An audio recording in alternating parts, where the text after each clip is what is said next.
Hello, ladies and gentlemen, and thank you for joining us for another session of the WNS Grand Rounds. We have a special guest today, Dr. Bill Caldwell from University of Utah. He's undoubtedly one of the most accomplished mentors of all times in neurosurgery. It's truly an honor to have him with us today. He's the best example of what a great mentor would be in terms of helping the future young neurosurgeons achieve their great potential. So, Bill, I thank you again for accepting the request to discuss about mentoring in neurosurgery, especially young faculty, and I'm very excited to hear your comments. Please go ahead. Good. Well, thank you, Aaron. It's an honor to be here, and it's an honor to contribute to the Grand Rounds once again. And we've got an important topic today, talking about mentoring junior faculty.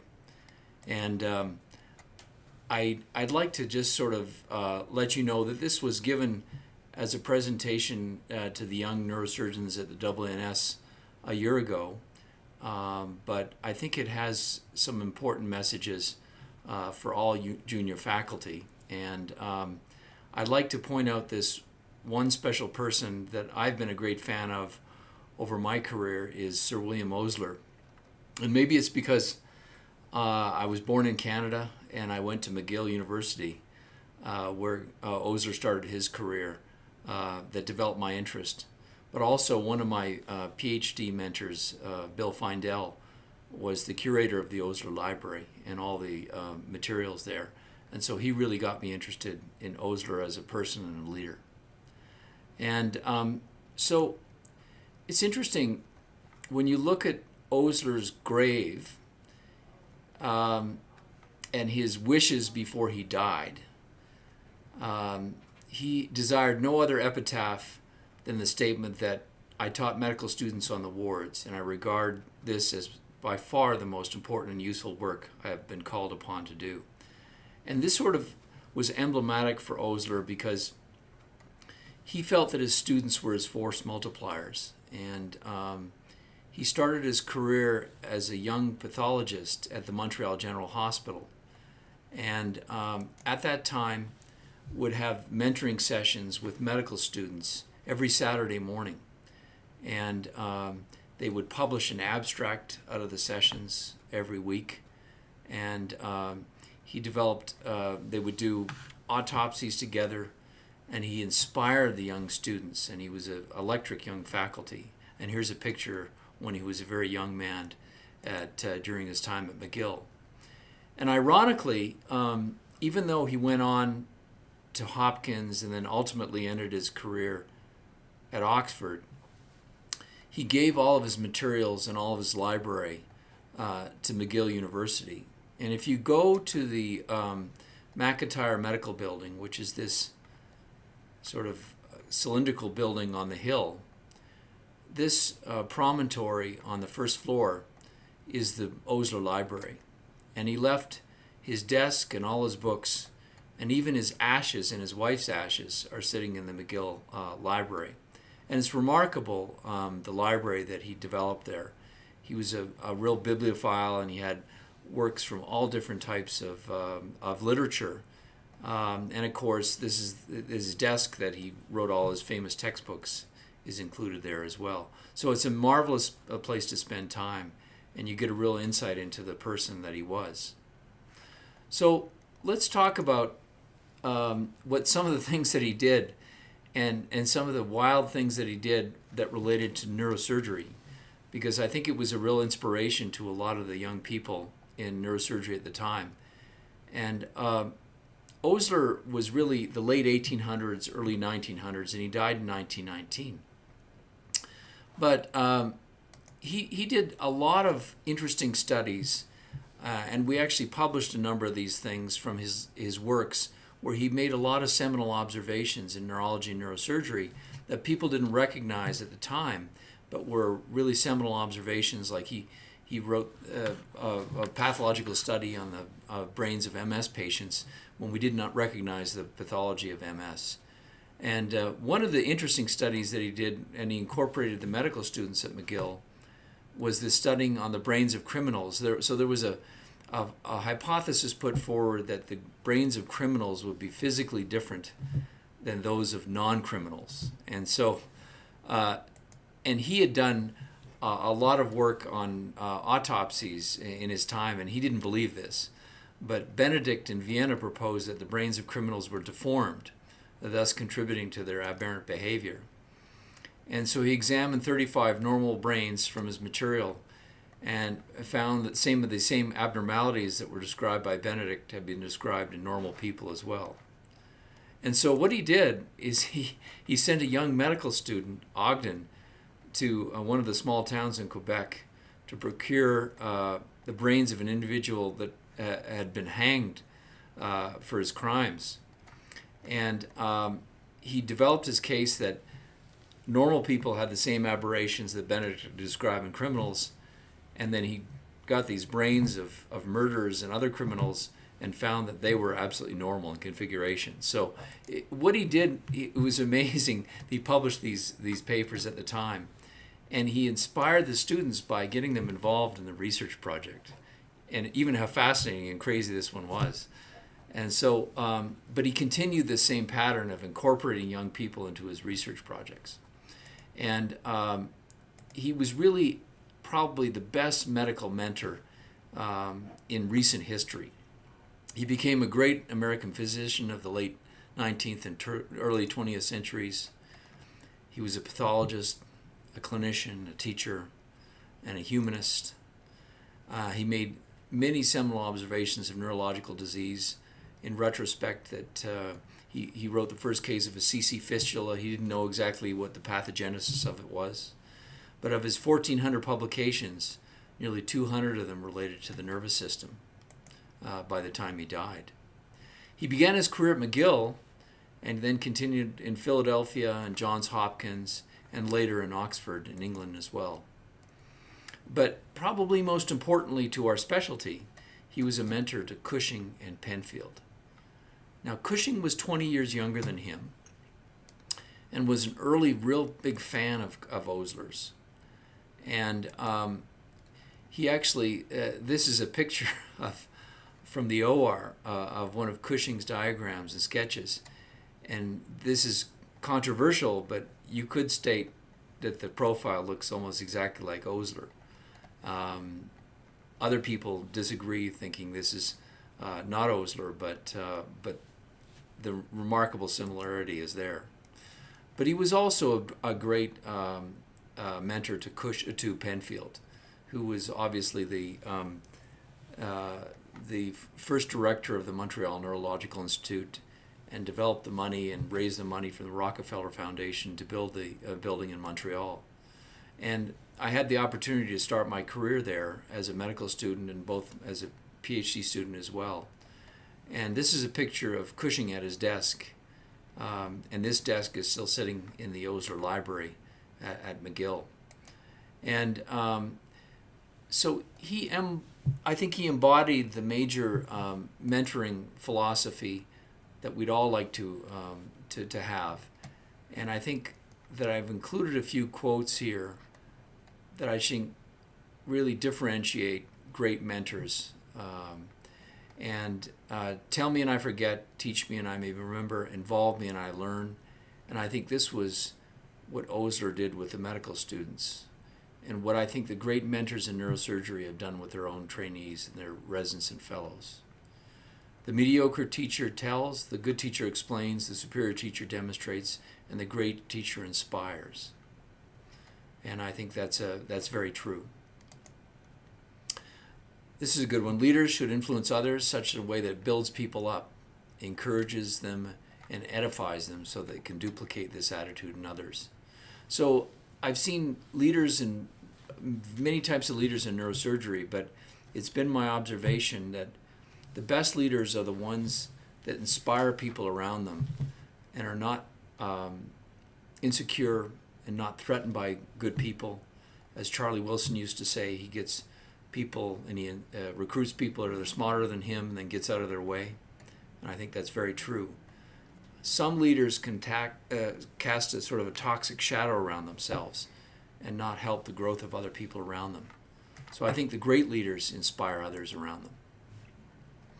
And so mentors provide the knowledge that we are missing and open doors to new connections and impart philosophies that we would otherwise have to take many years to accumulate. And then mentors are also great role models, the patterns, the strengths, and the weaknesses of leaders. And we're all human, so we all have our faults. And then I think this is an interesting notion of mutual mentorship. So mentorship is the number one request by millennials worldwide. But mentoring younger colleagues provides also a window into them and to see what their needs and challenges are. So I think the mentor learns from the mentee as well, and they both understand and help each other in that regard. And I think this is an important one, especially with the younger generation. I notice this as I get older, is that you have the philosophy that everybody still thinks the way that you were when you were young, and the ideas change and the world evolves. And so I think this is an important iterative process where people learn and people change, but we can all learn from each other. So let's talk about some of the specifics and how I look at mentoring junior faculty. You have to recruit the best people and then give them the best opportunity for them to succeed. So we set out clear expectations, both academic and clinically. And it may be that academic mentorship may involve more than the chairperson, and in fact, most of the time it does.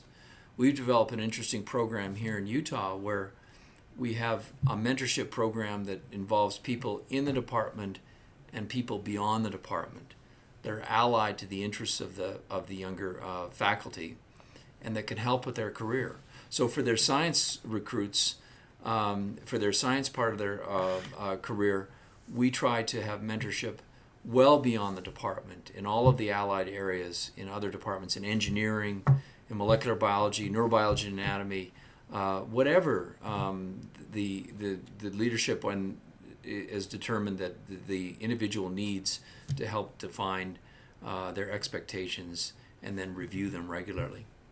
So I think that if we recruit a pure academic person that we expect to be a surgeon scientist, then we have clear expectations. We want them to apply for a K award in the first 2 to 3 years of establishing themselves here. And then I've encouraged a lot of them to pursue R21s, which are a fairly easy application because it doesn't require a lot of preliminary data. And then obviously we want them to become R01 funded and also DoD funded if they can as well. So we have clear expectations, and so our mentoring groups meet with them. It's usually 4 or 5 people from different specialties that will review the progress of the individual and then give us feedback on how we can help them ensure their success. Because you're taking good people. If they fail, you've failed as a leadership team. And so this is something that I think that is understated in our specialty but happens quite frequently. And we call this the Dilbert dilemma of academia. So what happens is you recruit excellent people, and excellent academic people are usually excellent surgeons and students as well.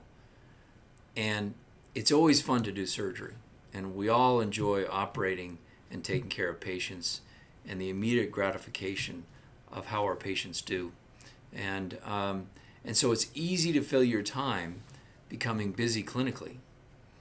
And so what happens is the young faculty member spend their time getting increasingly busy clinically, and if they neglect their academic development, they just get busy clinically and they say, I'm not doing anything academically, I should just be in practice.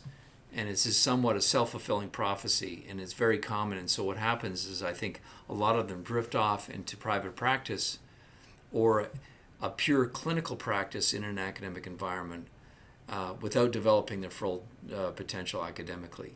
And in some respects, it's a self-fulfilling prophecy because I think it's easier to fill your time doing clinical work than it is to revise that paper or submit that grant. And so it's up to the mentor to really define parameters for success and hold the young people accountable to achieving those. And I think this is the most common one that I see. And Aaron, I think you're somebody who is really a role model because all people want to succeed, but some people want to succeed enough that they're willing to work to achieve it. And as you know, most of it is just getting down and doing the work. And it's 90% perspiration and 10% inspiration. And you have to be able to get the ball across the line and deliver the product. And I think I can't emphasize that enough. That's the most important factor in achieving success. So just some general practice wisdom comments. Charlie Wilson mentioned this to me. And when I was a medical student on the service, and he was in his heyday at that time, he said, I never met a referring doctor I didn't like. And these 3 A's of availability, affability, and ability are probably the most important things for practice success, and they're just as relevant in an academic practice as they are in private practice. And so you'll see often the most talented people have these qualities, and they become very successful both clinically and academically because they have those. Remember that, and I emphasize this to our residents all the time, and I think any of the senior neurosurgeons relate to this, is that when you finish your residency, you're just learning to become a neurosurgeon. You're just beginning, and this is a lifelong learning process. I think this is one of the aspects of our field that I get humbled regularly as a senior neurosurgeon, just as I did when I was a young neurosurgeon, because we're learning all the time. We're learning from our friends, and mostly we're learning from our patients and the problems that we have with taking care of our patients. So behind every successful neurosurgeon, there are a lot of unsuccessful years. It takes a long time, and you need to keep humble or stumble. I will just point out these 2 people that have been so important to me over my career, and I will tell you they both have the same qualities. This is Marty Weiss, who is my chairman of our residency program when I was a resident at the University of Southern California, and this is Bill Findell, who is the director of the Neurological Institute in Montreal and also one of my PhD supervisors. And they were both very humble people and inspiring in their own way, and just a joy to spend time with. And they were patient and kind, and they were so helpful in the operating room and academically as well. And I just can't tell you that they just embodied the best of mentorship, and I'm still so very indebted to both of them. Bill Findell died a couple of years ago, but Marty's still active and is still involved with the program at USC, and just a wonderful, joyous person. So these are principles that I've lived by and that I think they're very important. I think, and Nick DeTribole taught me this when I was a young man, be a leader at your home first. Be respected in the operating room. Be a respected physician and a surgeon in your own domain. And I've always considered neurosurgical leaders as growing out of the grassroots, in that you become a foreperson, like a foreman or a forewoman, that you're working in the trenches with your peers, and you have the respect of your peers in your department and the residents, and then in the hospital that you work with administration and the community. Character influences character, a very important factor, and perpetual optimism is important for the team. I think you can only lead as far as you've been, so you have to lead from the front. You can't call plays from the sidelines, and you can't be a leader from behind. You have to lead the team and work as hard as anybody else or harder, and demonstrate that this is the role model that you expect everybody to follow. And I think this is an important one that I've seen a lot of neurosurgeons sort of fall into this trap, is that organized neurosurgery is not a career in of itself. That you need to focus on the core activity. You need to focus on your academic activity and your clinical activity and your education and teaching activity. So you need to make yourself an expert in your field. You need to focus. You need to become an expert in a limited area so that you can make a difference in that field. You can't do too broad an area of practice. It's the analogy in my mind of being a decathlon specialist or a 100-meter specialist. The decathlete is a great athlete, there's no question about that. But to really get the world record, you're going to have to be a 100-meter specialist. And so that's an important aspect when you join these big departments, that you really need to pick an area, make yourself an expert, both academically and surgically, and then carry the field. Become a surgical expert, and then become a mentor in that area. And I think it's important to develop a culture of service, both within the department, beyond the department, to your professional workplace, serve on committees in the hospital and the medical board, and to your community. And with respect to organized neurosurgery, the good people will ascend to those positions, but it's not a goal in of itself. In my opinion, it's really just an aspect of your service to your specialty. And you will ascend to those positions if you're respected by your peers and by the people you train and work with on a daily basis. So you want to develop a culture of service to your partners.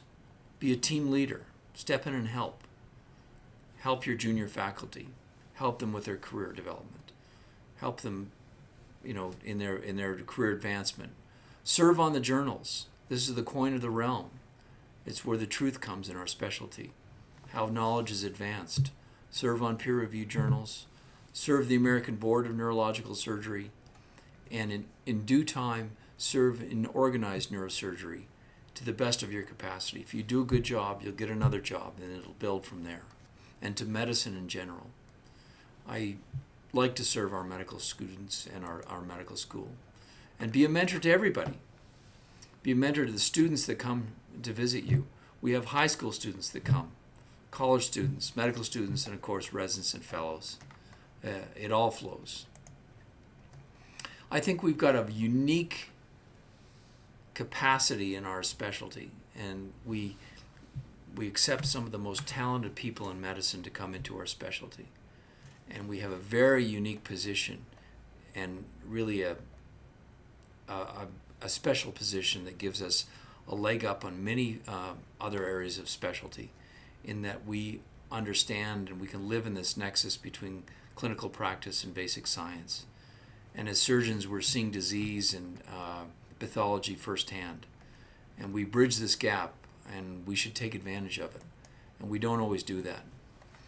So this is a picture of what was called the Open Arms, which was Osler's home in Oxford. And he used to leave the door open all the time, and his students and residents would come in and visit anytime, and they could knock on the door. And it was always an open house, and it was called the Open Arms for that reason. And he was a mentor to everybody, to all the faculty, to his students, and he welcomed involvement. And I think the best mentors do that. You'll see that they'll have medical students. We have college students on our research projects, and trying to inspire them early on to go into medicine and then go into neurosurgery. This is Osler later in life. He married late. He married his wife was actually a descendant of Paul Revere. I think she was the great-granddaughter of Paul Revere. And they had one son that lived till adulthood. His name was Revere. And this is a picture of Revere and his parents in their backyard in England. And there was a sort of sad twist to this story that came around full circle to Cushing, in that Revere was born in 1895, and he was the blessed son of Sir William Osler at that time. And when he was 21, served in the war in Europe, and was in Belgium at Ypres, in the Battle of Ypres, and was hit by mortar. And on August 27th, 1917, Revere was injured in the battlefield. And ironically, Cushing was close by. I think he was in France at the time, but they called him over because Osler's son had been injured. And George Kreil wrote this, that Brewer, Cushing, and I were in consultation when Revere was injured. The long marquee tent was quiet and dim. The end was fast approaching. The boy's features were serene, and a faint smile illuminated his face when he was told that his father's American friends were there.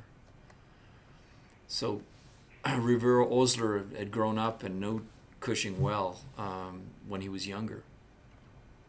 And so they operated, and actually Harvey helped deliver anesthesia during the surgery. And but his injuries were profound, and he didn't survive. And he's actually buried in Belgium in the Dosinghem military ceremony there. So this was a terrible event, obviously, for Cushing in his life because Osler was his mentor. And poor William Osler was never the same after this. And he died shortly after Revere was killed in battle. And he was honored in Canada by putting on the stamp. This is one of the last pictures of Osler when he was 70 years old, and he died shortly after this picture. But I think it was ironic, the end and his son's death, that Cushing delivered the anesthesia. So Cushing went on then and wrote the definitive biography of Osler in 1925, and in 1926 he won the Pulitzer Prize for the life of Osler. And it's still a good book. It's very dense and it's got a lot of detail, but I think it was a fitting tribute to probably the person that had the biggest impact on Cushing's career at the time. So enjoy your journey. It's a fascinating specialty, one full of wonderful people and great mentors, and I wish you all the success. Aaron, do you have any questions? Beautiful. Really enjoyable how you brought the whole talk around at the end and connected the dots. You know, I learned much about Cushing, as you know, and I know all about his personality and his relationship with Osler. It is very fascinating that we don't give enough credit to Osler for infancy of neurosurgery and how we made it possible. I can even somehow argue that if it wasn't because of Osler, neurosurgery may have not been born by Cushing. And one may say, how could that even be possible? Is because Harvey Cushing was a very difficult person to work with, especially as a youngster, as a resident, as a young faculty. And there were at least multiple occasions that they had the final decision to fire him from Hopkins. If it wasn't because of Osler, who came in and really convinced everyone that we should give him a chance, Cushing would have not survived his behavior. And so if you also remember that Halstead was never, in fact, supportive of Cushing to start brain surgery as a profession. So who was really the person who contributed so much to evolution of Cushing, to become more malleable, to become more successful, to get patients to be able to do the first brain surgeries, was Osler.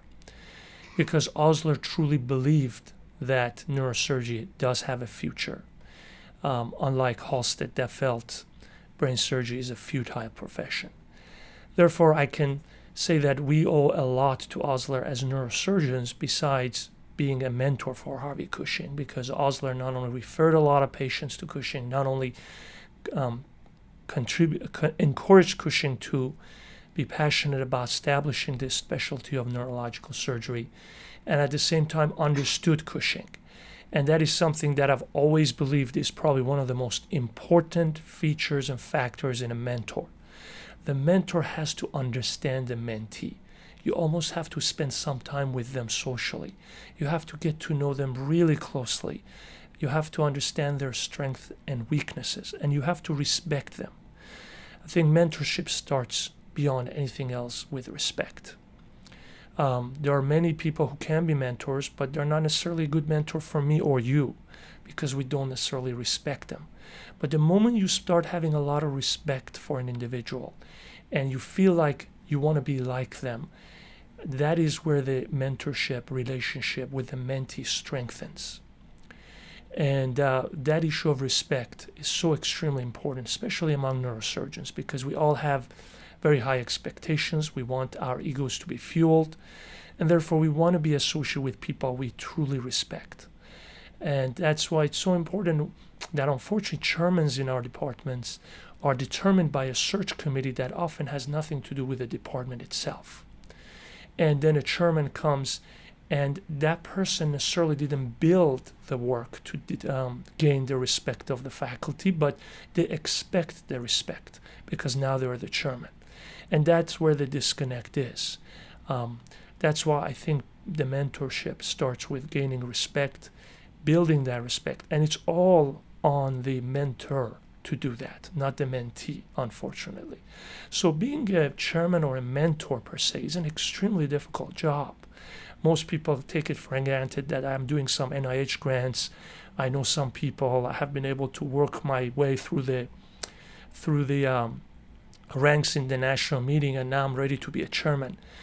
Actually, just being able to do research in the lab, not necessarily being a very flourishing surgeon, does not make you a very good mentor, because we're neurosurgeons number one, so our mentors have to be highly skilled expert neurosurgeons like you. And I think, Bill, again, bringing everything together, you have been so successful as a good mentor and a chairman, because you're not only an excellent technical surgeon, you're not only somebody who has a lot of respect among neurosurgeons, you also have a way to learn how people are and what are their strengths and weaknesses and how to inspire them. Because there's no single way or prescription or ingredient to inspire me versus someone else that is the same. It's actually very different. So being a mentor and a chairman takes extreme amount of work and effort, and just doesn't come about having an NIH grant and having a lab and just knowing people to get you promoted. And it's unfortunate that I think within the past few decades, neurosurgery and the chairmanship and mentorship in neurosurgery has not been necessarily on the right track. We have been more and more seeking chairmen and mentors that have been people very strong in science, which is extremely important for neurosurgery, no question about it. But departments are very clinically oriented, and therefore you want to have a chairman who is also very technically gifted, that therefore you can look up to, you can relate to. Because as a chairman, you have to know what are the problems of every faculty and how can you relate to them to gain their respect. And if you're not in the same environment with them and you're doing lab work, that unfortunately creates a disparity. So again, I think Osler was so extremely successful because it built the trust and respect with Cushing, unlike what Halsted did. And therefore, Osler will remain forever a man of great respect among so many neurosurgeons, most likely more than Cushing, because he was not only a great mentor, he was a great human being, he was a great family man, and he gained the respect of so many in terms of advancing the career of the younger faculty, college students, residents, etc. What are your thoughts there?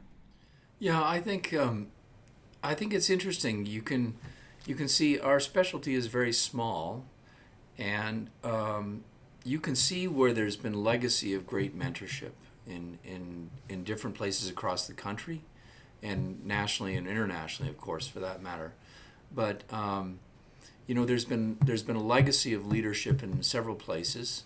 I think the Neurological Institute in Columbia is a good example of that, just over the history. Memphis has been a great example with several different leaders of neurosurgery that have been national, international leaders, and several places across the country, UCSF, etc. But it's really just a few people. And I think what I've learned from Osler is that he had an enormous impact on so many people, well beyond his own interests, just because he inspired people, and I think, and he brought them along, and he was patient with the young people, and he really developed them and developed the best of them, and I think that's what we need to learn in our careers, and that's what successful mentors need to do. So it's really I been an agree. honor to spend time with you, Aaron, and I thank Same you for this here. opportunity. Bill, thanks as always, and we look forward to doing other sessions. I know we're planning to do at least 2 or 3 sessions on craniotomies and the specific approaches Sure. to complex lesions, and we're also planning to do a session on resection of pituitary tumors and significant challenges we have intraoperatively regarding some of the microadenomas, so like Cushing disease, etc. So I really look forward to working with you, and I truly thank you for the great service you have done to neurosurgery and being such an incredible mentor for so many of the future neurosurgeons. Thank you, Aaron.